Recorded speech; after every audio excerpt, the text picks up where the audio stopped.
Hi all नमस्कार. तर एक 2-3 दिवस झाले एक जागा खूप व्हायरल चालली आहे एक्सप्लोर पेजवर रील्सवरती. खूप मित्र जाऊन पण आले तिथं आणि खूप मित्र मला रील्स पाठवतात आणि मला आता कंटाळा आला आहे. आणि जोपर्यंत मी तिथं जात नाही तोपर्यंत माझ्या मनाला काही शांती भेटणार नाही. कारण खायची गोष्ट म्हणली तर भाऊ तुमचा कायम एक नंबरला असतो.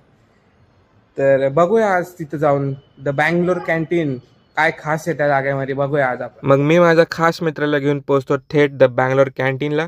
आणि गेल्या गेल्या मला हे दृश्य बघायला मिळालं. माझ्या आयुष्यभरा एवढी मोठी लाईन बाहेर पण होती आणि आतमध्ये पण होती. तर आज काय खायचं यात आम्ही ठरवलं होतं गार्लिक घी रोज डोसा, तट्टेपुडी इडली, मँगो सॉफ्ट सर्व आणि फिल्टर कॉफी सॉफ्ट सर्व. तर काउंटरवर गेलं आम्ही विचारलं, आता एक गार्लिक घी रोज डोसा करा. तर भाऊ म्हणतो की तुम्हाला डोसेसाठी अजून 1 तास थांबायला लागेल. म्हणलं त्या आईला ऑलरेडी अर्धा तास थांबलोय आणि अजून आता 1 तास थांबायचं होय. मग काय पर्याय नसल्यामुळे आम्ही 2 थट्टेपुडी इडली ऑर्डर केले. टाईम होता ऑर्डर यायला.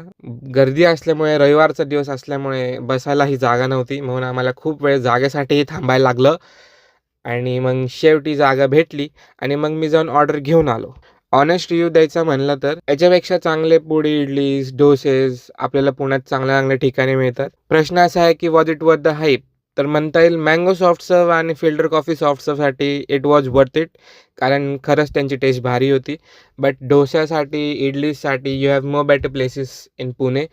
तुम्ही नक्कीच रामेश्वरमलाही जाऊ शकता. ठीकठाक होती ही जागा, म्हणजे असं पण नाही की मला खूप आवडली. Yes, that's it for the day. Thank you.